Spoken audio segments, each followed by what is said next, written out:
Oke, kita kembali lagi di Rumah Resiliensi Indonesia yang seperti tadi sudah diinfokan digelar dari tanggal 23 sampai dengan 28 Mei 2022. Dan sama seperti tadi, kali ini kita tidak sendiri juga.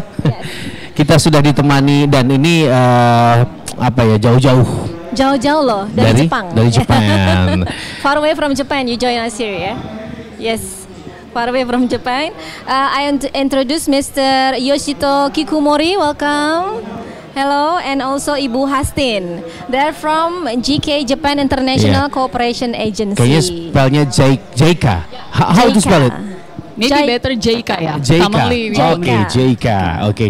Nah, JK, apakah itu atau bisa nggak ceritakan tentang JK itu apa? Ya, jadi mungkin secara mudah ya nanti mungkin saya jelaskan dalam bahasa, nanti jika diperlukan saya bicara dalam bahasa. Silahkan. JK sebenarnya secara sederhana adalah badan pemerintah Jepang yang bertugasnya untuk sebagai badan implementasi gitu untuk kegiatan-kegiatan supporting negara-negara lainnya. Di antaranya adalah dalam beberapa skema, biasanya adalah kegiatan-kegiatan technical cooperation atau kerjasama teknis, kemudian ada bentuk hibah juga, kemudian ada bentuk pinjaman. Tapi secara umum ini adalah satu badan internasional yang menjembatani gitu antara pemerintah Jepang dengan negara-negara lainnya seperti itu. Oke, bridgingnya lewat situ berarti ya. Iya. Dan sepertinya pasti ada program yang lebih fokus ya. Yang di Indonesia itu kira-kira bisa dijelaskan program apa? Ya kalau misalnya di Indonesia sebenarnya ada beberapa bidang ya Mbak. Kalau JICA itu seperti bidang kesehatan juga ada, bidang transportasi, industri gitu ada semua, termasuk salah satunya pengurangan resiko bencana atau DRR. Dan sama untuk bidang TRR ini ada 3 konsep juga, termasuk technical cooperation, loan, pinjaman sama grant-nya. Kayak misalnya saya kasih contoh di pinjaman ini, contoh program pinjaman biasanya counterpart kami adalah dari PUPR atau Bappenas gitu. Secara umum biasanya lebih ke pemerintahan. Tapi kayak misalnya untuk technical cooperation, mungkin jalurnya pemerintahan lewat Bappenas atau mungkin kementerian-kementerian terkait. Tapi biasanya technical cooperation ini juga kita lebih mendalam ke sektor lainnya, misalnya ke universitas atau komunitas di daerah atau sebagainya gitu. Kemudian salah satunya grant juga, mungkin kalau untuk hibah ini juga ada pertimbangan khusus dan biasanya juga lebih mencakup untuk satu sektor-sektor yang lebih teknis gitu, seperti itu. Oke, berarti sebenarnya JK ini sudah terlibat sudah lama ya berarti? Ya, sebenarnya sudah berpuluh-puluh tahun. Berpuluh-puluh tahun? Ya, sepertinya sudah cukup lama ya sebenarnya. Boleh nggak ceritakan ke kami gitu, apa aja sih hal yang sudah dilakukan oleh JK secara real, maksudnya dalam keadaan kenyataannya yang dengan contohnya ya mungkin kalau untuk di bidang kebencanaan ya Mbak, Jepang dan Indonesia salah satu merupakan contoh negara yang memiliki tektonik yang cukup mirip, yang hampir mirip. Ring of Fire tadi ya? Ya, Ring of Fire. Jadi kayak misalnya dari sisi kebencanaan kita juga sering mengalami gempa, misalnya ada gunung api, ada juga misalnya tsunami dan lain sebagainya. Dan kalau kita tahu di Jepang sudah cukup mereka bisa survive terhadap gitu. Bencana ya. Iya, jadi kita juga kita ingin mencoba belajar gitu. Apa yang dipelajari oleh Jepang itu kita coba sharing, kita coba bagikan ke negara-negara terkait, salah satunya Indonesia terutama karena kesamaan tektonis itu. Jadi kami harap metode yang ada di Jepang itu bisa diadaptasikan dengan baik di Indonesia seperti itu mungkin. Bisa diaplikasikan dengan baik gitu. Ya, mungkin secara umum lebih ke infrastruktur ya kalau misalnya untuk yang besar. Jadi tapi tidak hanya itu. Sebenarnya ada juga kegiatan-kegiatan non structural atau pendekatan yang cukup pendekatan lunak gitu ya, soft countermeasure-nya gitu. Kayak misalnya pembangunan atau peningkatan kapasitas masyarakat mungkin. Sebenarnya kan nggak hanya pemerintahan aja, nggak hanya planning aja secara utama, tapi di realnya masyarakat juga berperan sangat aktif gitu ya untuk untuk kemajuan atau perkembangan peningkatan resiko tersebut gitu. Jadi kami harap juga kayak misalnya kalau misalnya saya boleh kasih contoh untuk masyarakat ini atau pemberdayaan masyarakat, kayak misalnya kita ada kegiatan komunitas radio. Itu di mana itu? Jadi ada beberapa komunitas radio. di sini jadi kayak ada perusahaan dari Jepang, mereka bekerja sama dengan komunitas radio di Indonesia. Ada beberapa contoh lokasi ya, secara umum, misalnya di Gunung Merapi, Sinabung. Membuat infrastruktur berarti? Enggak infrastruktur. Apa ya, pendekatannya lebih ke bagaimana cara memberdayakan masyarakat untuk bisa lebih peduli juga atau bisa lebih aware juga, lebih mungkin, aware ya, dengan kebencanaan, terutama di saat-saat darurat ya. Jadi kadang kan radio atau pemberitaan di luar konteksnya global ya, konteksnya besar. Sedangkan untuk di area terdampak sendiri itu sangat susah gitunya, informasinya gitu. Jadi melibatkan masyarakat untuk penyebaran informasi di sekitaran daerah itu sendiri gitu, dan memang sifatnya emergensi sih gitu. Berarti memang itu hanya akan ada komunitas itu setelah ada bencana biasanya. Biasanya gitu. Biasanya Cuma seperti itu.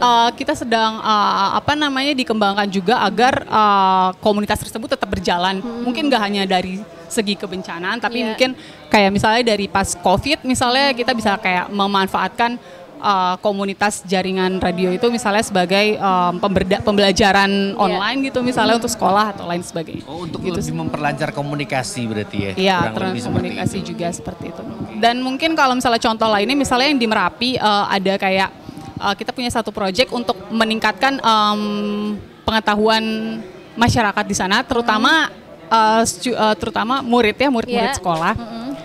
Di situ kita memperkenalkan konsep gunung api sendiri itu seperti apa. Jadi mempelajari gunung api itu seperti apa, kemudian diharapkan kalau misalnya mereka sudah tahu, mereka bisa paham bagaimana cara evakuasi atau cara mitigasi berikutnya gitu. Mungkin bisa juga akhirnya secara real mengetahui bagaimana kira-kira gejala ini, kira-kira gunung apinya akan meletus atau seperti itu ya. Seperti itu Mbak. Gitu. Ya. Dan mungkin kalau dari sisi DRR sendiri atau kebencanaan sendiri, JICA juga telah mendispatch atau memutus satu expert yang ahli di bidang DRR itu, dan kami bekerja sama dengan BNPB agar expert tersebut juga membantu BNPB. Di sini ada Pak Kikumori. Nanti beliau mungkin bisa menjelaskan sedikit perannya apa atau bagiannya apa gitu ya. Seperti itu. Please, Mr. Kumori. Please, the time is yours. Yeah. You can also maybe explain about the JICA itself in Indonesia, what the highlights or the program. Hello, my name is Yoshito Kikumori. JICA is dispatched to the BNPB. I originally working for the Ministry of Land Infrastructure and Transport, and I'm expert for the disaster prevention and reduction. And I work for the technical corporation. Technical, yeah. Yeah, and in the JICA, Indonesia, several experts is provided to the many ministry. Me, BNPB, and other people expert to the Ministry of the Public Works, and provide the very kind of the provide the infrastructure development or technical cooperation, and we warmly provide the technical cooperation, technical knowledge obtained in the Japan through the experience of the disaster, such as the tsunami, earthquake, yes. flood, Yes. or something. I will do best. Thank you. Thank you. Ya, jadi memang secara teknik aja ya, lebih ke teknik untuk JICA-nya. Jadi untuk di sini kan juga ada booth sendiri ya. You will also have a booth here. Yeah. Yes, Yeah. until the 28th. So Yeah. what can we see in your booth? When can we find it? Audience should look at our experience in Japan through the disaster. Yeah. Take a look. Ya. Jadi mungkin bisa dibantu Mbak kalau di booth-booth ini nanti kita bisa menemukan apa saja. Ada apa aja di sih yang sana menarik ya? gitu. Ya, terima kasih Mbak. Jadi seperti tadi mungkin sudah disampaikan Pak Kikumori sedikit. Ya. Secara umum kita ada booth, dan memang ada beberapa pajangan yang isinya informasi kegiatan-kegiatan JIK seperti yang tadi udah saya bahas, tapi mungkin tadi kan saya hanya membahas beberapa proyek aja. Nanti kalau Mbak atau audiens tertentu bisa mampir ke booth dan kita bisa lihat proyek-proyek yang sudah ditangani. Kayaknya ada foto-fotonya juga ya. Termasuk proyek dokumentasinya tersebut. bisa dilihat di situ. Dan mungkin sebenarnya kami juga akan mengundang counterpart lain. Jadi dari partner JIK, terutama dari komunitas radio itu, terus besok akan datang. Jadi kalau mau lihat atau mau tahu lebih detail bagaimana radio komunitas itu sebenarnya berpengaruh penting gitu ya untuk pengurangan resiko bencana, monggo sekali silakan mampir ke menarik. Rencananya kapan? Mulai besok. Mulai besok ya. Oke. Jadi buat rekan-rekan semuanya jangan lupa besok datang ke boothnya JIK untuk melihat apa aja yang ada di sana, bisa ngobrol tentang maksudnya penanggulangan bencana. Dan langsung ngobrol sama komunitas radionya tadi. Siap. Oke. Ya, secara umum sih gitu sih Mbak. Kami terima kasih diundang, bisa sharing. Kami juga. Terima kasih. Semoga tetap membantu rekan-rekan yang ada di Indonesia mengalami bencana ya. Iya, sama-sama membantu. Semoga pengurangan, harapannya mungkin sama ya, pengurangan risiko bencana dan juga pengetahuan terhadap hal tersebut bisa makin meningkat. Jadi kita bisa lebih tangguh gitu ya dalam menghadapi bencana. Sesuai moto BNPB, salam tangguh. Salam tangguh. Bencana nggak bisa dilawan, bisa ditanggulangi. Oke, kalau begitu selesai sudah pembicaraan kita berdua dengan rekan-rekan dari JIK, di mana tadi sudah dijelaskan aktivitas mereka apa saja yang sudah dilakukan teman-teman rekan-rekan JIK untuk Indonesia, untuk menanggulangi bencana alam seperti apa. Nah, kalau pengen tahu lebih lanjut datang langsung ke booth-nya ya.